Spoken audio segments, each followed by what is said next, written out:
കഴിഞ്ഞ കുറച്ച് ദിവസങ്ങളിലായി പത്രമാധ്യമങ്ങളിലൂടെ നാം കാണുന്ന ഒരു വിഷയമാണ് വഖഫ് നിയമവുമായി ബന്ധപ്പെട്ട തർക്കങ്ങൾ. എന്താണ് വഖഫ് നിയമം? എന്തൊക്കെ മാറ്റങ്ങളാണ് കേന്ദ്ര സർക്കാർ 2024 ഭേദഗതിയിലൂടെ നിർദ്ദേശിക്കുന്നത്? നമുക്ക് പരിശോധിക്കാം. ഏവർക്കും സ്റ്റോറി ഇൻ ഹിസ്റ്ററിയിലേക്ക് ഹാർദമായ സ്വാഗതം. ബ്രിട്ടീഷ് ഭരണകാലത്ത് തൊട്ട് തന്നെ വഖഫ് നിയമങ്ങൾ നിലവിലുണ്ട്. ഇസ്ലാം മതവിശ്വാസവുമായി ബന്ധപ്പെട്ട് കിടക്കുന്ന ഒന്നാണ് വഖഫ് എന്ന സങ്കല്പം. മതപരമോ ഭക്തിപരമോ ആയ കാര്യങ്ങൾക്കോ ജീവകാരുണ്യ പ്രവർത്തനങ്ങൾക്കോ ദാനമായി നൽകുന്ന സ്വത്താണ് വഖഫ് എന്ന് അറിയപ്പെടുന്നത്. ഒരിക്കൽ വഖഫായി നൽകിയാൽ പിന്നീട് അത് തിരിച്ചെടുക്കാനാവില്ല. വഖഫ് ഭൂമി മറ്റ് കാര്യങ്ങൾക്ക് ഉപയോഗിക്കാനും കഴിയില്ല. ബ്രിട്ടീഷുകാരുടെ കാലത്ത് 1913-ലും 1923-ലും ഇതുമായി ബന്ധപ്പെട്ട നിയമനിർമ്മാണങ്ങൾ നടന്നിരുന്നു. സ്വാതന്ത്ര്യത്തിന് ശേഷം 1954-ൽ സെൻട്രൽ വഖഫ് ആക്ടും നിലവിൽ വന്നു. 1995-ൽ വഖഫ് നിയമങ്ങളിൽ വ്യക്തത വരുത്തി വിശദമായ ഒരു നിയമനിർമ്മാണവും നടത്തി. ഈ നിയമപ്രകാരം വഖഫ് സ്വത്തുക്കൾ കൈകാര്യം ചെയ്യുന്നതിനായി സംസ്ഥാന തലത്തിൽ വഖഫ് ബോർഡുകളും കേന്ദ്രത്തിൽ സെൻട്രൽ കൗൺസിലും നിലവിൽ വന്നു. വഖഫ് സ്വത്തുക്കളിലുള്ള തർക്കങ്ങൾ പരിഹരിക്കുന്നതിന് വഖഫ് ട്രൈബ്യൂണലും നിയമപ്രകാരം നിലവിലുണ്ട്. നിലവിൽ രാജ്യത്ത് 32 വഖഫ് ബോർഡുകളുണ്ട്.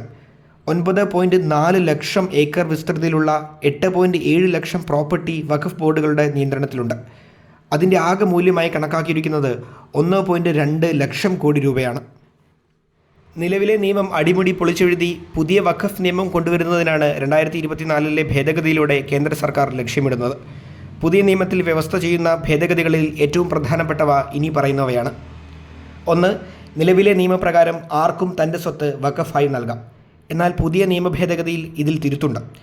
5 വർഷം ഇസ്ലാം മതം ആചരിക്കുന്ന ഒരാൾക്ക് മാത്രമേ വഖഫ് പ്രഖ്യാപിക്കാൻ കഴിയൂ. 2. വാക്കാൽ പറയുന്ന കരാറുകളും നിലവിൽ വഖഫായി കണക്കാക്കും. ഭേദഗതിയിൽ വഖഫ് പ്രഖ്യാപനം കൃത്യമായി ഡോക്യുമെൻറ്റുകളിലൂടെ മാത്രമേ ചെയ്യാൻ പാടുള്ളൂ എന്ന നിർദ്ദേശമുണ്ട്.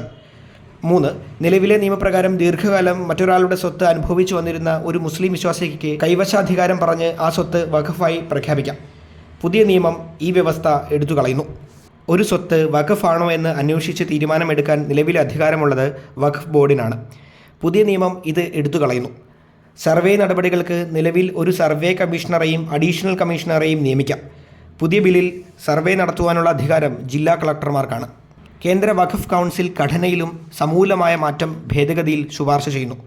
നിലവിൽ കൗൺസിലിലെ എല്ലാ അംഗങ്ങളും സുന്നി മുസ്ലിം വിഭാഗത്തിൽപ്പെട്ടവരായിരിക്കണമെന്നാണ് വ്യവസ്ഥ. ഭേദഗതിയിൽ ഈ അംഗങ്ങളിൽ മുസ്ലിങ്ങളും 2 അമുസ്ലിം അംഗങ്ങളും ഉണ്ടാവണമെന്ന് പറയുന്നു.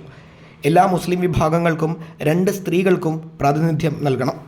നിലവിലെ നിയമപ്രകാരം വഖഫ് സംബന്ധമായ തർക്കങ്ങൾ പരിഹരിക്കുന്ന ട്രൈബ്യൂണലിൽ ചെയർമാനായി അഡീഷണൽ ജില്ലാ മജിസ്ട്രേറ്റിന് തുല്യമായ സ്റ്റേറ്റ് ഓഫീസറും മുസ്ലിം നിയമങ്ങളിൽ അറിവുള്ള വ്യക്തിയും വേണമെന്ന വ്യവസ്ഥയുണ്ടായിരുന്നു. പുതിയ ബിൽ 2ാമത്തെ വ്യവസ്ഥ ഒഴിവാക്കുന്നു. നിലവിലെ നിയമപ്രകാരം വഖഫ് വിഷയങ്ങളിൽ വഖഫ് ട്രൈബ്യൂണലിൻ്റെ തീരുമാനം അന്തിമമാണ്. പുതിയ നിയമപ്രകാരം ട്രൈബ്യൂണലിൽ വിധിക്കെതിരെ ഹൈക്കോടതിയിൽ 90 ദിവസത്തിനകം അപ്പീൽ നൽകാം. ഇങ്ങനെ പതിറ്റാണ്ടുകളായി നിലനിന്നിരുന്ന വഖഫ് നിയമങ്ങളിൽ സമൂലമായ പൊളിച്ചെഴുത്താണ് ഭേദഗതിയിലൂടെ വരുന്നത്. ഇതിനെ അനുകൂലിച്ചും എതിർത്തും രാഷ്ട്രീയ പാർട്ടികൾ രംഗത്ത് വന്നു കഴിഞ്ഞു. ഈ വിഷയത്തിൽ നിങ്ങളുടെ അഭിപ്രായവും കമൻ്റായി രേഖപ്പെടുത്തുക.